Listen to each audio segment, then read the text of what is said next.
Hello! And we're back. It's me and Milo here for Game 2 Invulnerables versus NYYRIKKI in a group that has already been concluded. Yes. But a group that needs answers, Milo. What kind of answers are you looking for?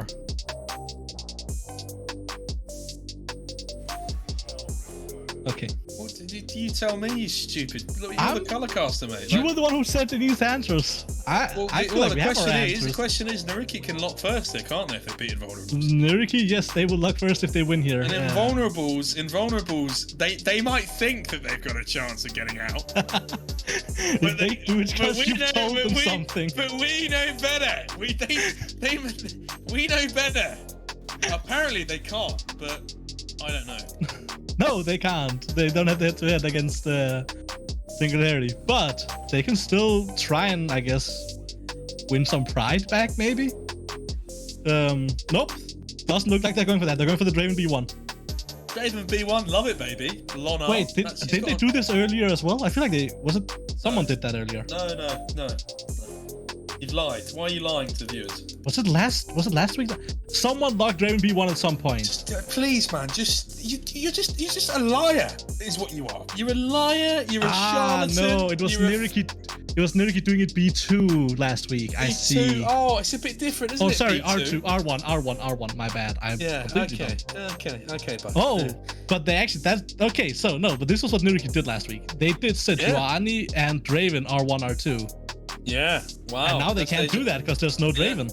Now they can't be. No, where's the Draven, Milo? It's on the other team, isn't it? That's crazy. Exactly. It's just a premium analysis that you're bringing to the so team. Invul has. Who can't lock Draven because they've got it. We can't have it because they've got it. Exactly. It's the plan from Invul, taking it away from them. Crazy, but there's the Helios, which is kind of what you expect. Diego comes out. He's the ruined king. He's got a blade. His wife. He's looking for his wife. He can't find it. He's been through a tumultuous divorce. Did you know that over 70% of marriages end in divorce, Milo? No, but I know 100% of divorces start in marriage. That is a good response. I like that from you. That's very good. That's one of the first times you've come out of a 1v1 with me with a positive result. That was. You know what? I'll take that. That's very good. Very good. A round of applause. I'll actually give it to you. That was good. Anyway, Aphelios Braum gets locked in. How do you feel what kind of resistance does this offer up to a Draven?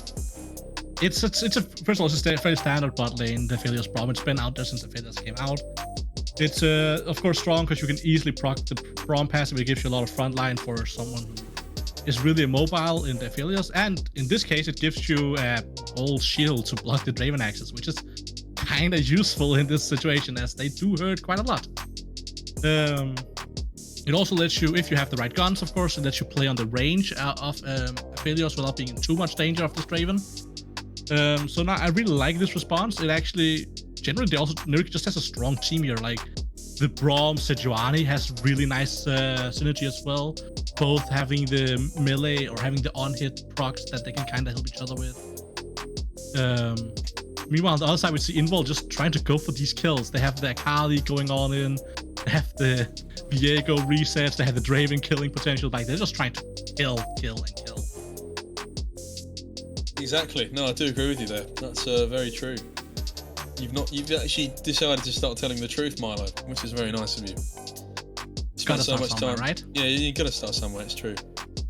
Ooh, so they were talking about this video, but they actually removed the Akshan because I guess Akshan is the scary man.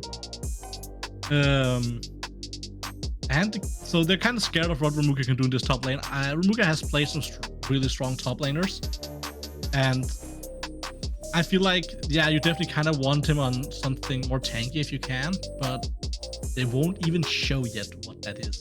They're just picking up the blind, well, not even blind, sorry. Just picking up the Ahri. Potentially into this Akali. She is, of course, flexible, but... Who Ahri is? No, the Akali is. Oh, Akali is, yeah. I was going to say, keeping you on your toes, mate. Well, to be fair, Ahri top lane sounds kind of fun. It sounds fun, yeah, sure. That's the next solo queue game. Fun if you don't want to get first in the group. Oh, and there's the Olaf, so I guess we know where that Akali's going. I like the Olaf pick here because there's not much left for Rumka to really pick in form of like straight up fighting. There's mainly only tanks left. I guess there is some Ajax and stuff like that left, but like and Camille. But even there, Olaf, I don't think would suffer too much. I feel like Olaf is a pretty decent pickup here. I don't see much Rumka can reply with. Rel, I'm not even gonna comment on that. In my mind, Rel is not a champion. Oh, it's not Garen, it's his brother. It's his brother Darren. That's the old top laner. That's Darien, right? Yeah, Darien. Yeah. Darien is basically like Russian Darren. That's what they if you want to call yourself Darren out in Ruski land. You can't do that on stream. That was Darien. Everyone knows that. That was him. All right, mate. Whatever you say. It's your head on a pike, mate. When Riot comes knocking, I'm gonna throw you under. I'm gonna throw you under a bus like a hedgehog, mate. Talk to me about these compositions. What are some focal points for you? I think it's my main main focus right now is probably the NYYRIKKI comp. They have a very in-your-face fight comp. Like they want to engage with the Sejuani and then they just want to go. They have really strong front to back because they have. I'm going to stop you there, mate. I really need to go for a poo quite urgently, so I'm going to go and do that. You might be on your own for about the first minute or so of this game. I'll try and go as quickly as possible. I do apologise for the inertia and direct unprofessionalism of myself, but I'd rather not, poo myself live on broadcast for Invulnerables versus NYYRIKKI. That would not be the highlight of my career. So I will be leaving briefly. See you. Yes, sure. Bye. Everyone wave bye to Don Jake. As he goes. So I think we should all focus on here. Probably the top lane. I guess a very interesting top lane matchup, right? The Olaf Darius, two very aggressive top laners. But it's gonna be hard to. I think it's gonna be hard to really see where that's going. It's only on the top lane. Like we also have some strong junglers to kind of follow up. Sorry, I gotta answer something. A very professional stream here. But like they both have really strong junglers to kind of follow up. They have the Sejuani to really go in and be dangerous with this Darius.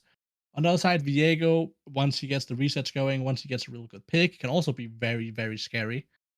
I think, as I said before, NYYRIKKI has a really strong front to back kind of comp, while Invul has more of a just like they have the Rel, and that's kind of where their front line ends.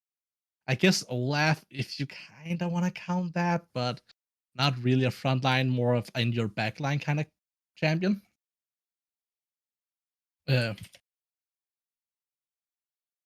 also, I have to wait through a game pause, apparently. Even this to talk about. Great. Is it possible to bring up the drafts again, producer? Not even be able to do that. Okay, great. That's fine. Let's talk about them anyways. My producer wants to answer questions now, apparently. Actually, let's get the producer on here while waiting for Don. Can you put your own mic on? I want to get you on here while waiting for Don Jake. Oh, come on. But let's look. So as I was saying, okay, put me in game. That's better. I can at least see the drafts then. There we are in the game. Let's go. So, we have the Rel, which is the only real front line from Invul, unless you kind of want to count the Olaf, which is, not really a champion in the forms of front line. And even Rel is not really the best. We do see NYYRIKKI's gonna go for some kind of early level 1 shenanigans here. They might just go straight up for killing Miracusa. Miracusa is walking straight toward the bush. They have such a strong level 1 here with the Braum, with everything. But they do just walk up and get spotted by the ward immediately. Have to back out, which is sad, but they do get the ward. And at the end of the day, it's just, yeah, nothing much happened. They just got a ward and walking back out again.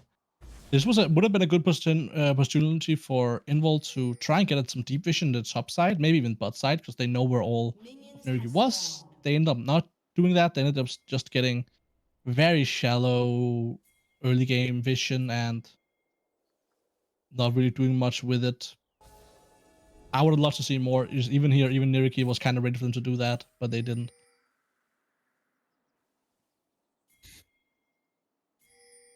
Oh yeah, that's a great mention from the Bruce here that Ari did get the ward. Hello, so she will get level 2 early.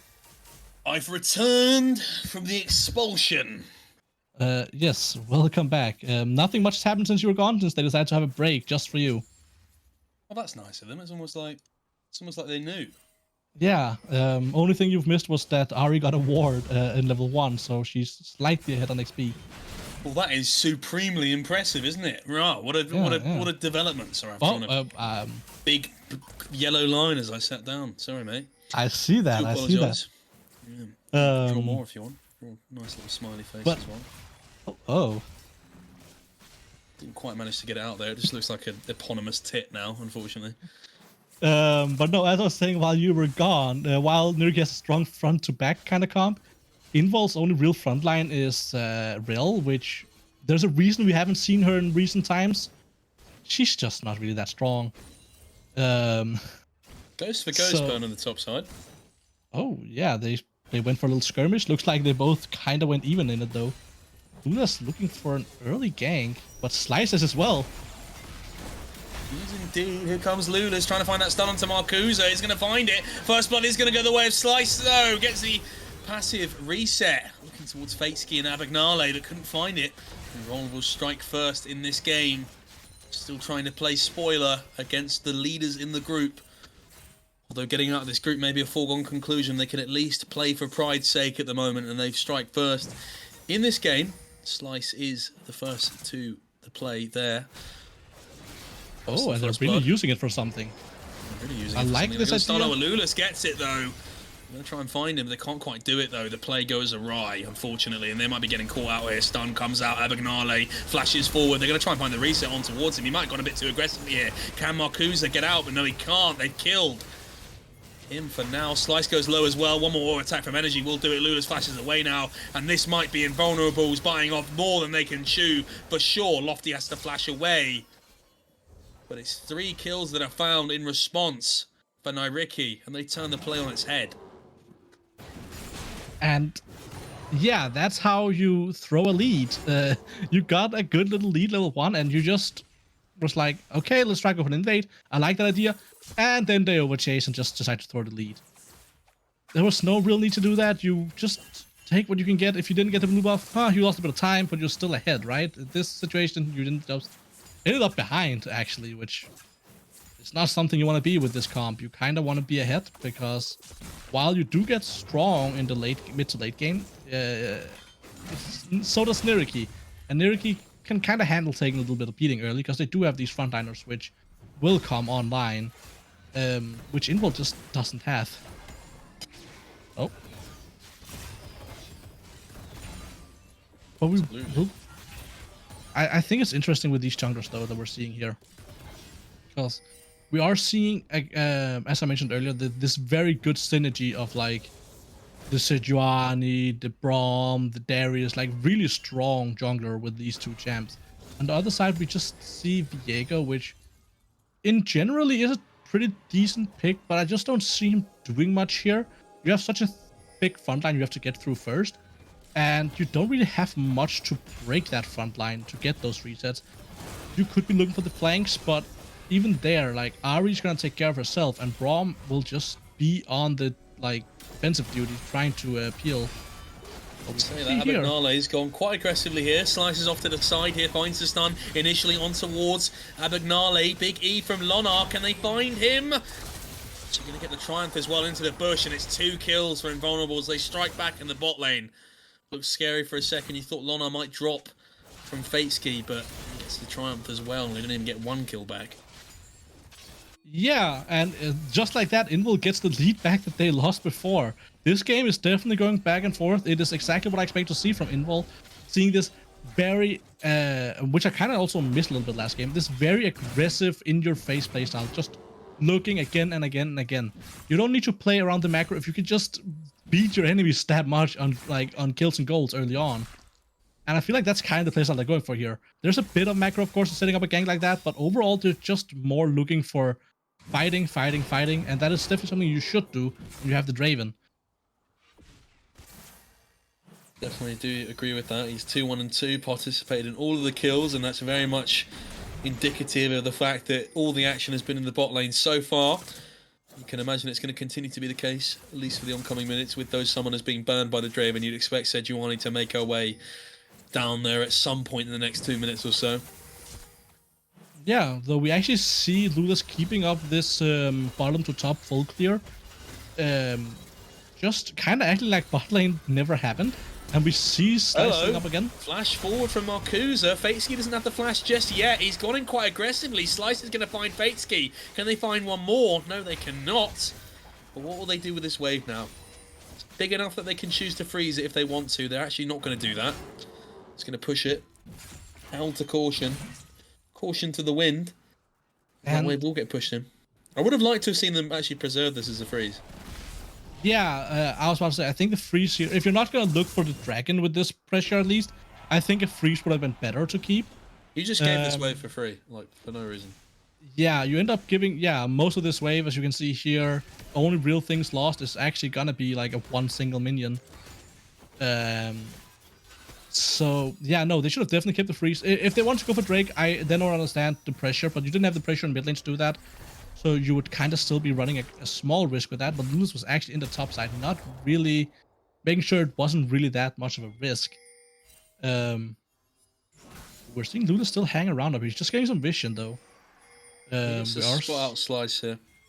Fatsky and Abagnale just on the roam. Something I think is very indicative of Abagnale is this roaming capabilities. We always see him everywhere else on the map than the bot lane basically.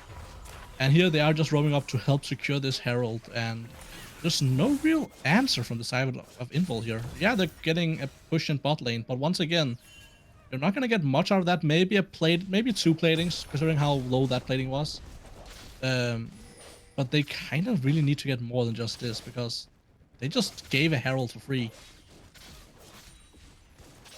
Absolutely, and I think this is something that I've seen develop as kind of a theme in comparison to some of these Div 1 teams to some of these teams coming in from Div 3, the Open Qualifiers, for example, is this kind of like maturity in terms of how they play some of these macro concepts. You see a lot of these Div 1 teams constantly, they're thinking about the 8-minute mark, how do I play off this wave, where do I open from base, when do I roam up, whereas with some of these other teams, it's just not something they will have practiced in scrims or really paid much attention to, cerebrally at least. So you see they lack in that department, and although they're quite far behind, NYYRIKKI, they've just got on themselves a Herald with not really any much to response. They get the Dragon, but they would have gotten the Dragon anyway. Engage is going to come out here from Marcusa. It's not going to land onto too many members here. Lulas has to queue out. Ignite goes on towards him.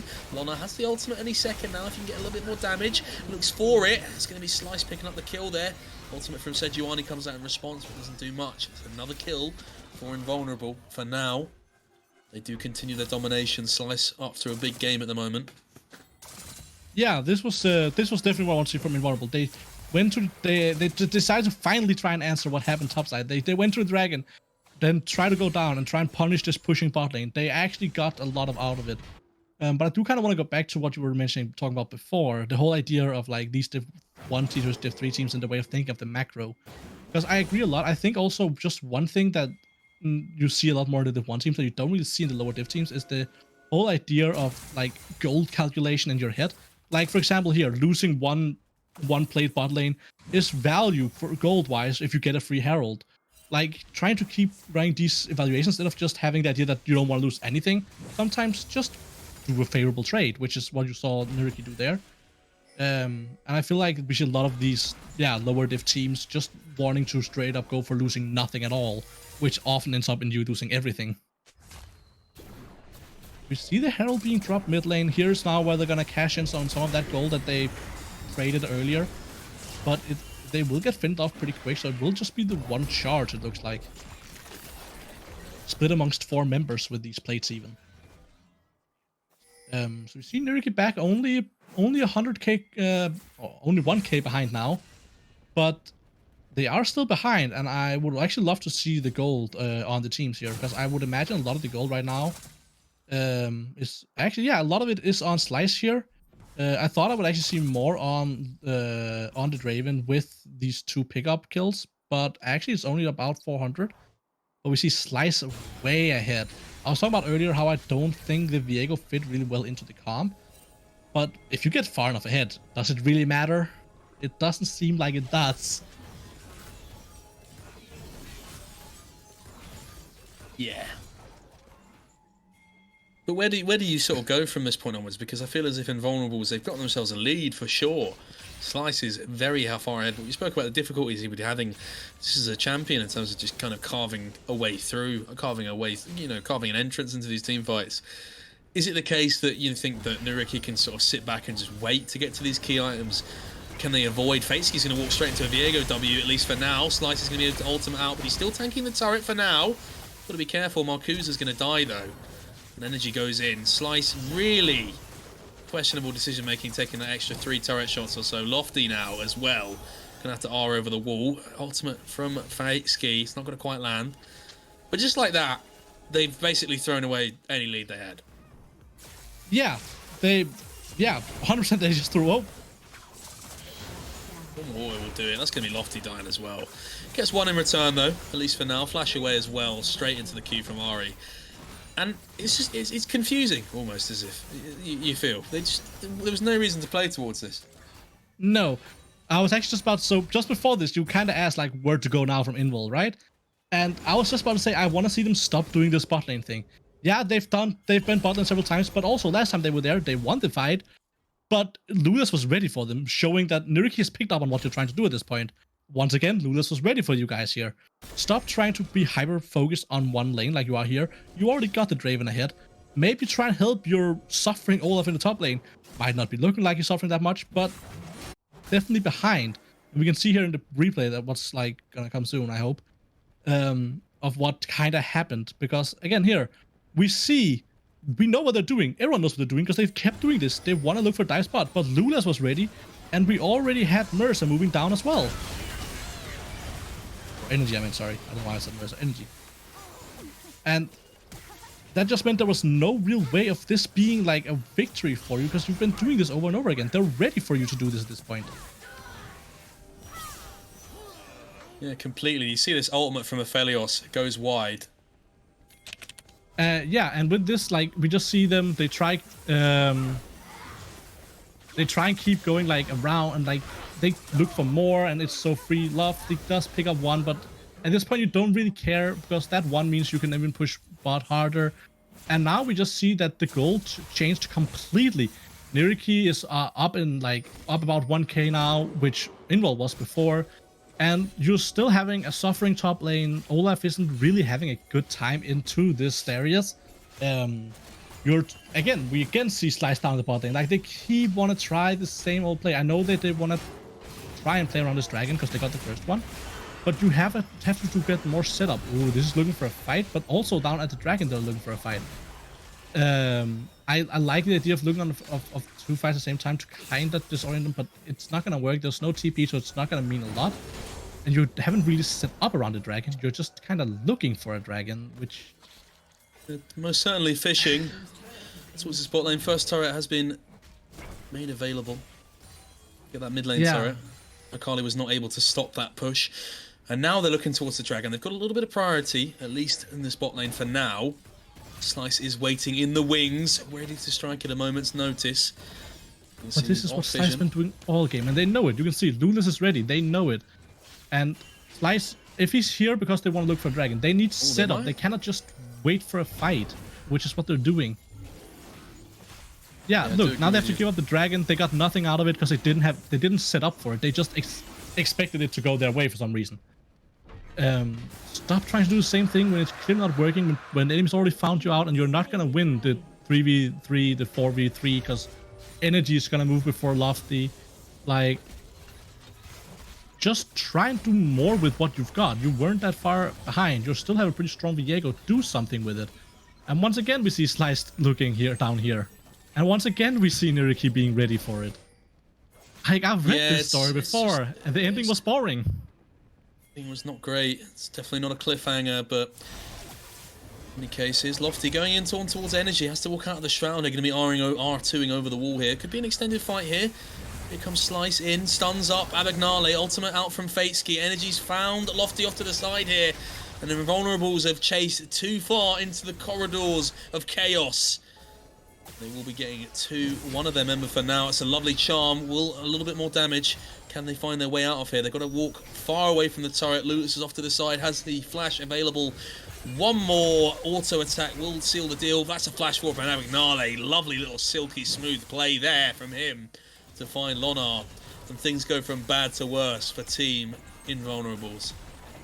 Yeah, we're seeing exactly as I mentioned. NYYRIKKI is reading Invulnerable as like an open book at this point.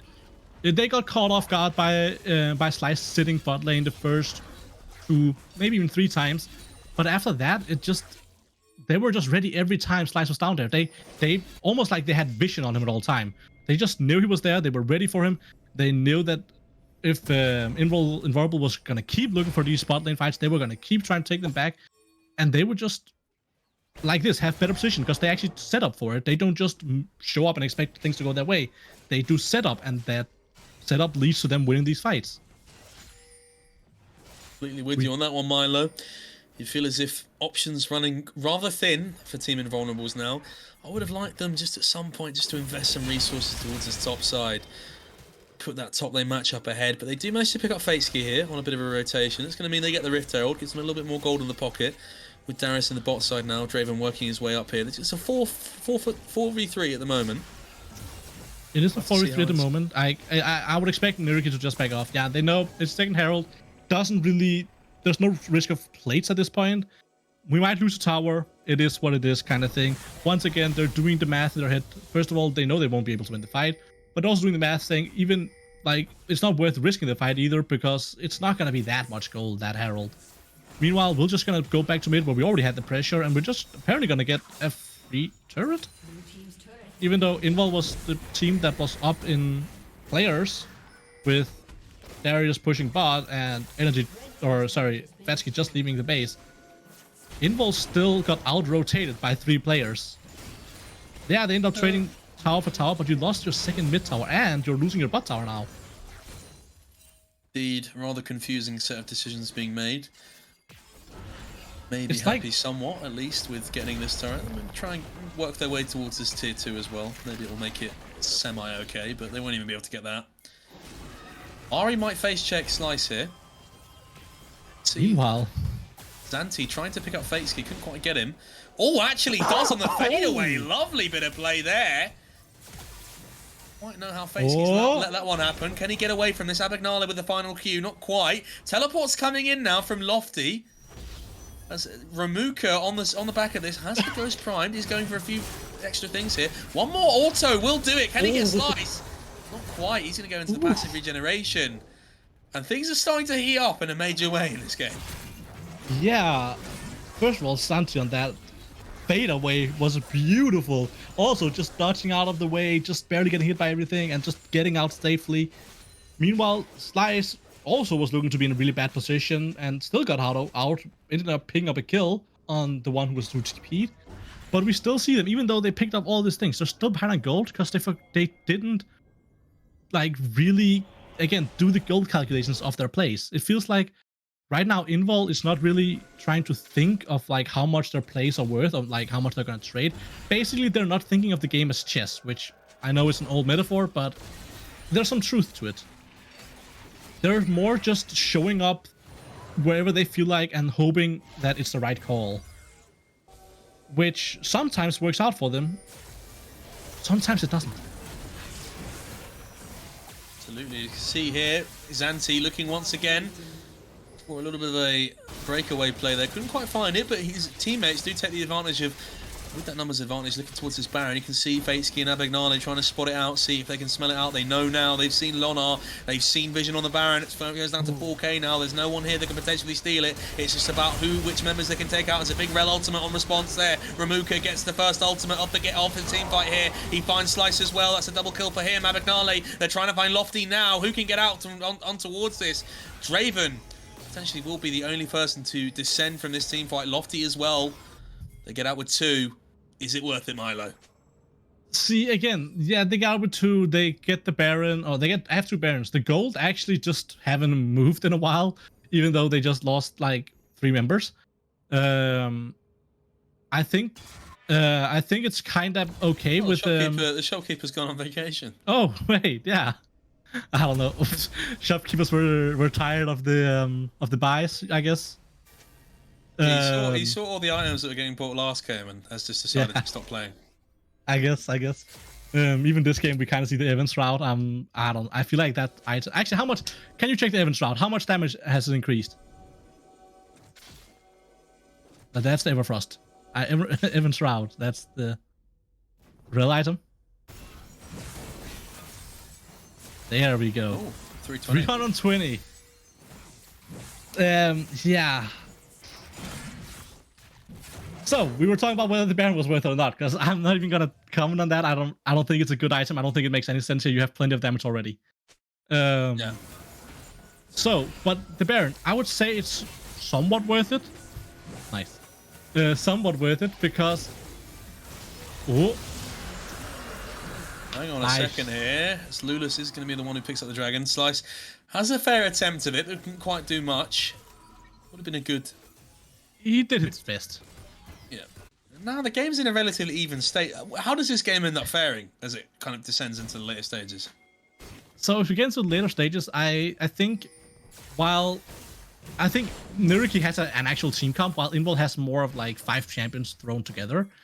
NYYRIKKI has like an actual comp that synergizes, so that should always fare better if you can pull it off. It's not always easy to pull off.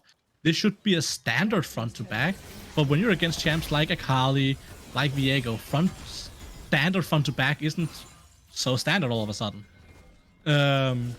I still think in the end NYYRIKKI should pull ahead with the comp they have, but they definitely need to be aware, because again, the Akali can blow up your carry. The Draven can be a menace to your front line with the amount of damage he can pull through. Even Olaf can just wreck your back line. So I think NYYRIKKI will definitely pull ahead, but I think they also need to keep an eye on their flanks and try and see how they lock down this Draven so he doesn't just get through the front line. See, here might be a fight. They're looking. While this is happening though, look at the bot lane. Akali's and the Olaf are taking that tier 2, but Darius as well taking that tier 2 in the top lane. Just seems to be constant trades across the map at this point. It's very much a war on 2 fronts. Yeah, there is definitely constant trades, as you said. We do see though in the mid lane, there's a kind of a team who's ahead with 2 towers. Because while Invul has been able to get down these side lanes by trading, as you said, like they did earlier, like just did now, the mid lane, when they lost that was a trade with them trying to do Baron or trying to do Herald, sorry. They weren't to get Herald, and they just ended up trading mid lane towers for it. And overall, in the end, that wasn't really, as we can see here, it wasn't a trade that was worth it, because now they're still just, they have no Herald anymore, and they're still 2 towers behind. But we see that they're starting to probably, yeah, they're starting to send Olaf out on the sideline again, because he should be able to deal with a lot of this. He still probably will have some struggles with Darius, but as long as he can clear the waves, which he should be able to with his Q, he's gonna be apply pressure out there. I would also love to see them send Lofty out. Lofty does have the TP, and again, it's like Akali. She clears wave pretty fast and can also apply pressure, and you're gonna have that TP advantage, because if you look over at NYYRIKKI's side, there's no TP, but they just don't use that advantage for anything right now. Now they're trying to get through this mid tower, as we're talking about. They managed to do it. To get that mid lane turret, opens them up a little bit more, especially when it comes around that dragon that will be coming around in 2 minutes or so. Yeah, I would expect to see, I would hope to see some setup for the dragon before it starts, but I would expect to see them fighting around it. Might even a little bit earlier, as we do see the Barons coming up in just over a minute, and they might even fight over the setup for Baron, because if you do the Dragon, the other team might just start the Baron here, because both of these teams, Aphelios with the right guns and just Draven, like both these teams can take this Baron really fast if needed. Indeed. And I like to see what NYYRIKKI just did here. NYYRIKKI, what they did was they got some pressure in mid lane, so they could walk out through the top lane jungle, and that way try and get some setup. But Invul are quick to answer. They went in, they try to clear the vision in there as fast as possible to make sure that even though NYYRIKKI walked out that way, they won't have any sort of like ways to control where they are. But NYYRIKKI just answered that by saying, fine, we'll just set up around the dragon then. What you gonna do about it? We're getting closer to that dragon and that Baron timer. We're definitely, you know, the silence before the storm. You're starting to feel it. Nothing's really happening. They're building up to it. 100%, but I think if I look towards like key members, I'm looking at 3 items on Ahri. So much of a big spike in terms of some of the damage you can do. Energy, looking for that charm now. And this fight will be pivotal in deciding this game, because it will not only decide who gets this Baron, potentially the dragon as well. And with NYYRIKKI stacking up these mountain dragons, there were so many resistances in response to some of the burst that champions like the Draven, champions like the Akali have. Lula's been sitting in there for a while. They know where everyone else is. They haven't seen Lula's yet. Now they see him as he walks out. See him and both teams kind of trade positions in the circling battles. Big lot of damage onto Marcusa though. Felios on the way out as well. He takes kind of so much swapped damage. map sides right here. Pretty much. Marcusa's going to be finding it very difficult to do much here. Here comes the Olaf into the backline here. Marcusa finds an engage on towards 3 though, but he gets immediately eviscerated. Lofty needs to find something here. Fateski versus Olaf. Who will win? It will be Fateski in the end there. Lofty took out the Ahri. It's a key member. At the moment it is 3 kills for the side of NYYRIKKI, only 1 in response. They're trying to find the Akali as well. Will be getting over out the other side. They will continue to chase it. Darius has barreled down the mid lane. Flash forward from Lotus. Has the Q now. 1 more auto will do it. E over the wall. Will get him away for the time being. But Darius is waiting on the other side. He's got to make a long run for it. As Ramuka is in the flank, in waiting. As just as Lofty thinks he's made it over the finish line. He has members on multiple sides. Gets rid of Lulas for now. Ramuka cuts off his exit though. And this feels as if beginning of the end for Lofty in his life. They get the Mountain Dragon and they will secure him as well and then move straight towards the Baron, or will they look for a reset? They should definitely look for a reset here. That whole chase took so long that we see Invul members coming back up. Oh, Slice looking for a pick here. Slice on towards Fateski. Fateski's doing so much damage though on a killing spree. That Bloodthirster has well and truly been wetted with the blood of his opponents. And that should be the Baron here. Now they got like 2 very strong members down. Lofty's still down. Yeah, that's just... You also have some really good weapons for this. This should be such an easy Baron. Heading in towards his Anti, the final man. Final piece in the puzzle goes on towards Fateski here. Has the ultimate prime CC immune. He is. Will he be able to get Fateski? Not quite. Lonar, the lone man, up against Ramuka here. Lofty's in as well, looking for Fateski. Can he quite find it? Yes, he can. Goes into Zhonya's. He's here with Lofty. He's here with Lonar. Gets out, though. They've stopped the Baron for now. Lofty goes in, finds a double kill, and they've stopped the Baron. Energy has 1 more charge, I believe. Has to dodge out from this charm. Does Lonar? He manages to. Can't avoid the Everfrost. Slow, though. And they find him, but they have stopped the Nash for now. Yeah, so Invul actually managed to keep that fight going for so long that it forced NYYRIKKI to stop the Baron.